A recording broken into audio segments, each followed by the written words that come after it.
di ñëw di participer ci activités yooyu. Donc ci kaw loolu dañuy jox ki nga xam ne tey moom moo leen représenté fii di gérer un peu la coordination de l'AOGS mu ngi tudd Ibrahima, donc ñu jox ko rek peut-être mu ubbi dalal jeunes yi voilà par rapport ak activité tey bi, après ñu démarrer un peu suñu agenda. Merci.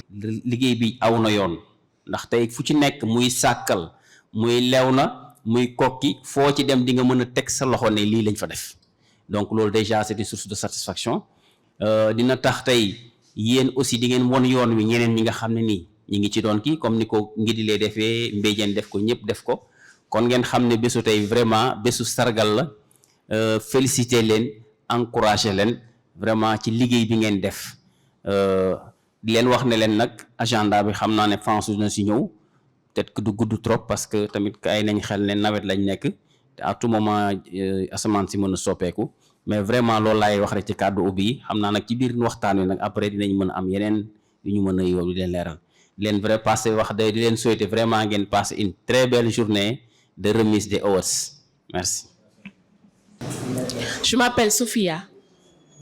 Je suis ici pour vous parler d'un choix, d'une voie.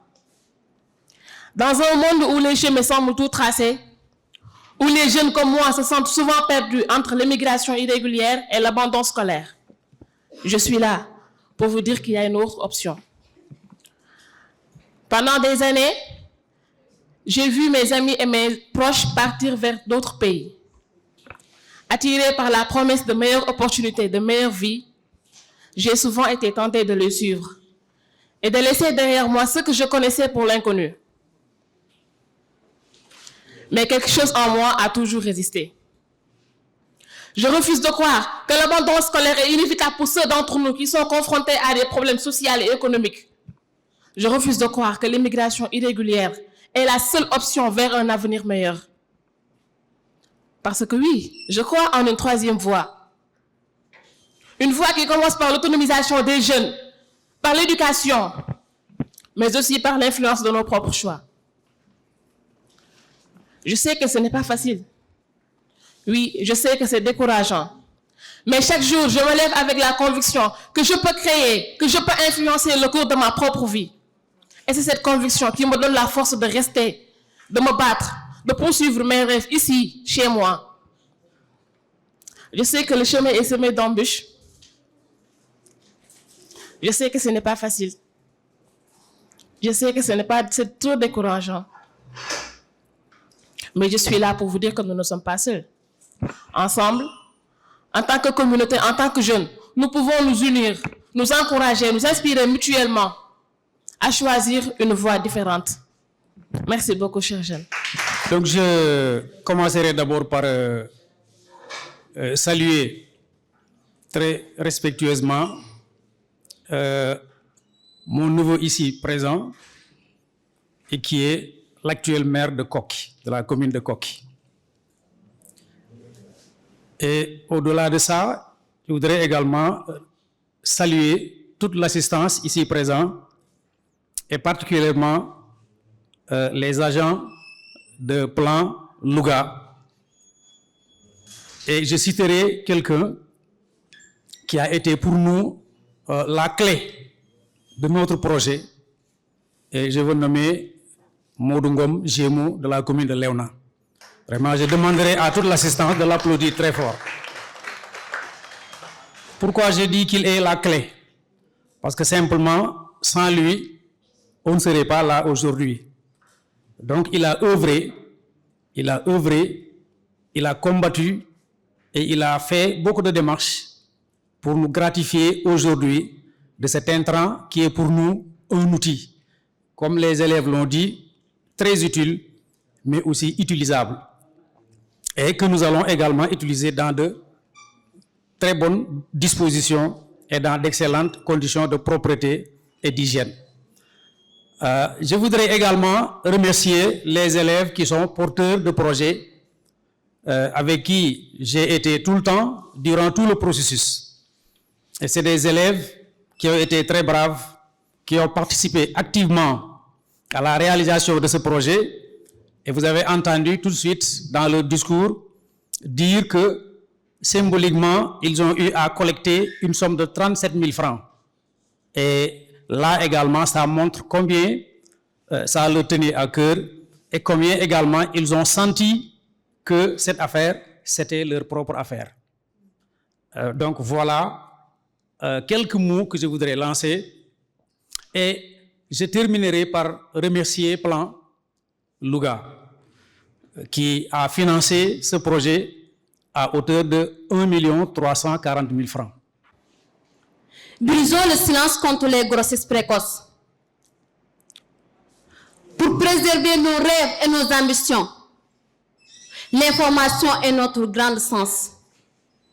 Ce phénomène mauvais, doué à nous détruire, apprenons à connaître nos corps, à respecter leurs rythmes et leurs accords.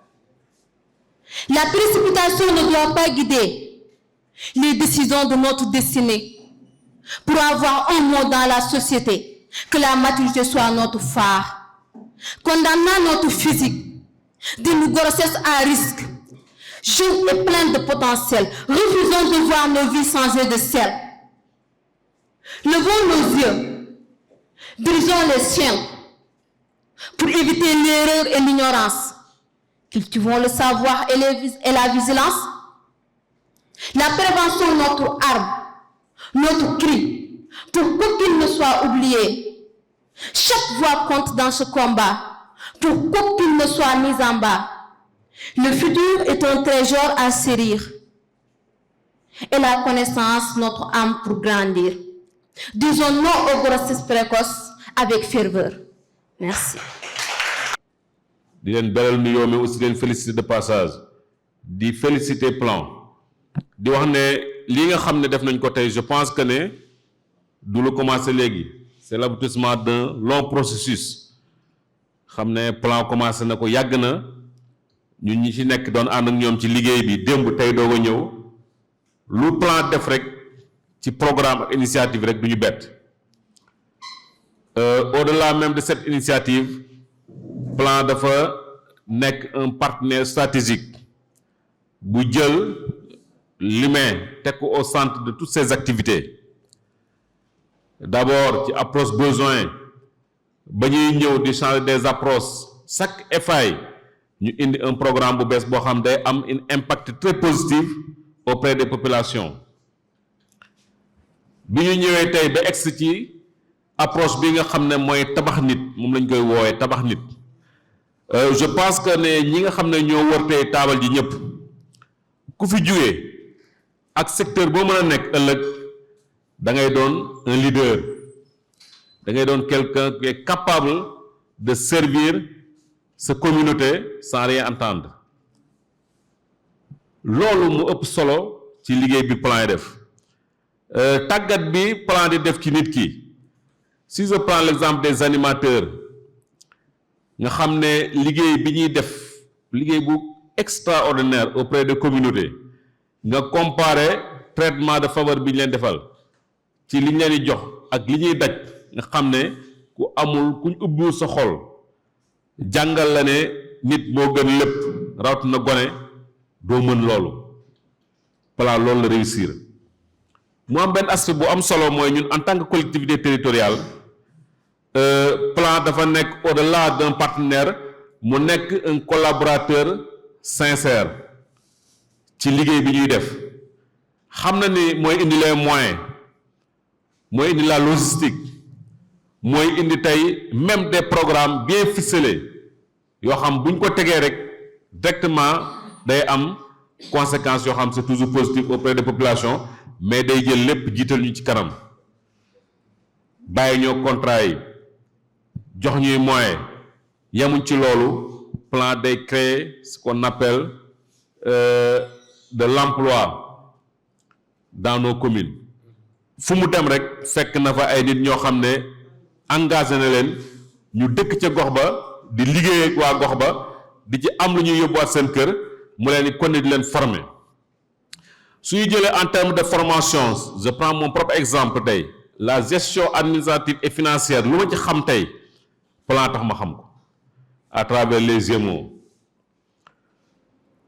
ñi mu formé tey ci département Louga ñu nekk ay kilifa wala ñu exceller ci domaine bu ñu mën a nekk tey mënuñu ko quantifier donc dañuy remercier Plan au nom de tous les autres maires mais aussi di wax ne initiative bi nga xam ne def nañ ko keroog bi délégation bi que je félicite de passage di ko teg ci loxo Yacine Ndiaye mi leen jiite bi ñu ñëwee sama bureau ba ñu waxtaan déjà rek foofu la réussite bi commencé woon xam nga fekk ay ndaw yu ne ci gox ngeen leen jug leen futteeku xool li ngeen mën a defal seen dëkk ñu indi suñu astuut ngeen seet ñi nga xam ne ñu ngi ci dëkk bi ñu indi seen astuut ñu boole defar li ñuy defar bu ñu paree duñ koy indi plan duñ koy indi Louga dañ koy bàyyi ca dëkk ba je pense que loolu moo doon première réussite bi leen li aussi mooy vous avez appris aux jeunes que ne kenn ku nekk au-delà de l'engagement bi nga am sa dëkk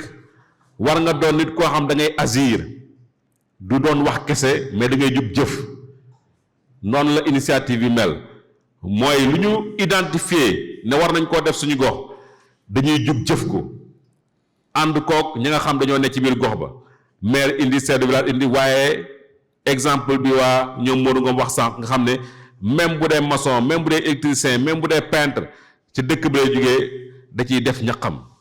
Face à mon désespoir, comment demander à un enfant de procréer? Comment ne peut pas prendre en compte mes rêves et mes aspirations? Comment me priver de mon enfant? Je sens que c'est le plus beau moment de la vie. On m'a retiré mes quais. On a fermé les portes de mon école.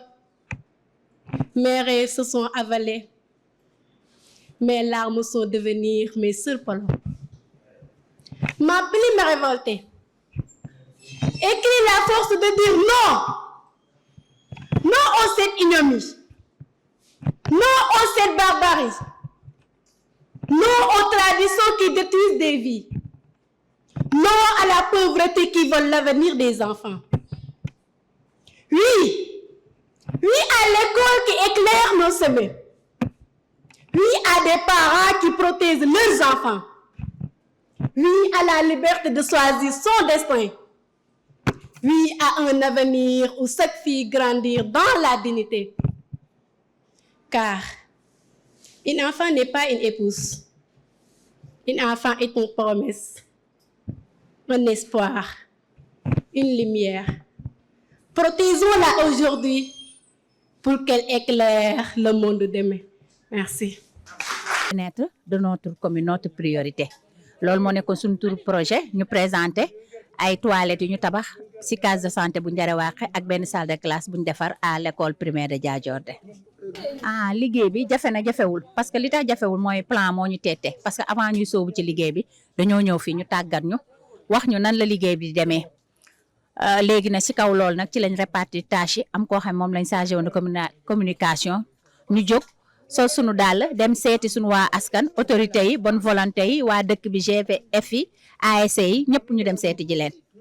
Initiative moom lu ñu rafetlu la parce que mën nañ wax ne am na impact bu rëy ci askan bi parce que boo demee Ndiaréwaxe par exemple douche yooyu nekk na benn ouf de soulagement pour jigéen ñi nga xam ne ñoo doon fréquenter case bi prestataire bi fa doon liggéey ak képp koo xamante ni yaa ngi doon dem ci case de santé boobu. soo demee Diadiordé tamit parents yëpp seen xel dal na ci seen doom yëg nañu fii ne xale yooyu suñ demee dinañ nekk ci sécurité totale ci bu ñuy jàng.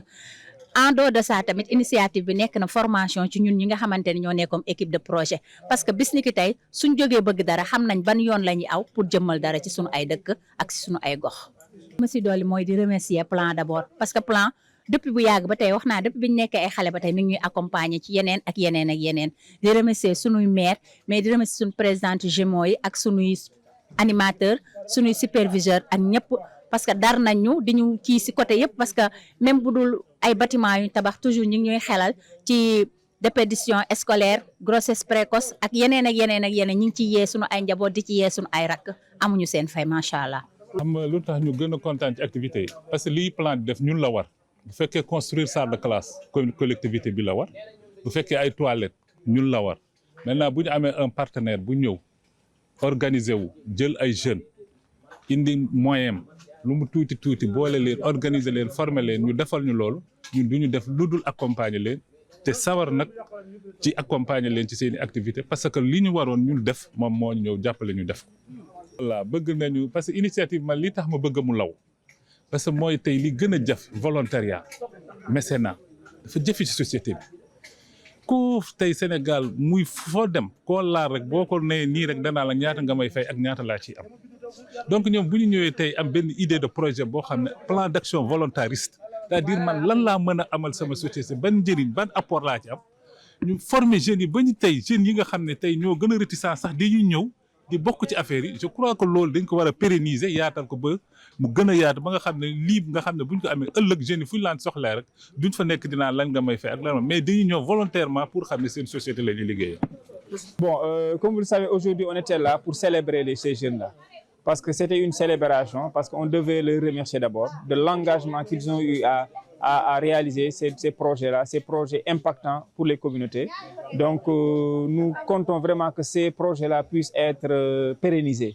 Et qu'est-ce qui peut rendre pérennes ces projets-là? C'est d'abord l'engagement des collectivités territoriales qui étaient présents lors de cette rencontre-là et qui ont pris des engagements forts pour accompagner la pérennisation des projets au niveau de Sakal, au niveau de Koki et au niveau de Léona.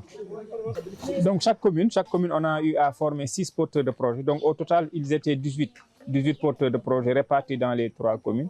Et ce sont ces jeunes-là qui ont porté le projet. Mais il y a d'autres jeunes qui se sont joints à eux pour les accompagner, tels que le réseau des anciens enfants parrainés de plan, mais aussi il y a l'Alliance des organisations de jeunes qui a beaucoup soutenu le projet, avec les animateurs communautaires aussi, les Gémeaux, qui ont soutenu le projet au niveau de ces partenaires-là et au moment même de réaliser les activités communautaires. Effectivement, en fait, le processus, c'était de voir des ouvriers qui habitaient dans la zone de localité, dans la localité. Parce que l'idée, c'était que ces ouvriers-là puissent participer communautairement. Un maçon que tu devais payer 100 000 francs, donc le maçon te fait 50 000 francs parce qu'il habite dans la zone, et les autres 50 000 francs, c'est sa participation communautaire, le peintre, le carolo, etc. Donc les jeunes ont mobilisé, donc de par la communication qu'ils ont eue au niveau communautaire, ils ont mobilisé les ouvriers pour qu'ils puissent venir participer à ces initiatives-là à moindre coût. L'initiative, le plan de Dermel, première année fiscale dafa lancé woon lu ñu tuddee initiative communautaire bi mu ko lancé dafa amoon ñett communes yoo xam ne commune Sakal commune bu Léona ak Koki ñoom dañoo postulé woon bi ñu postulé plan tàggat leen si ñaari fan ci nan la ñuy gérer projet. Maintenant ñoom bi ñu delluwaatee si la ñu identifier jafe-jafe maintenant ñu am jafe-jafe yi nga xam identifié nañ ko bi ñu indee plan nangu leen accompagner nangu leen jox benn montant ne man lii laa leen jox mais li des yéenay góorgóorlu wuti ko. Parce que loolu lañ tuddee engagement communautaire te bu ñu waxee engagement des jeunes mooy lan la jeune bi war lan la ko warloo ak askanam moo tax jeune bi ko plan joxee as tuut loolu moom dafa demaat wutiwaat leneen ci commune bi ci parents yi ci jeunes yi ci partenaires yi ba jëmmal projet boobu donc loolu moo tax projet boobu bi ñu ko indee ñoom ñoo réaliser projet yooyu ci seen biir askan.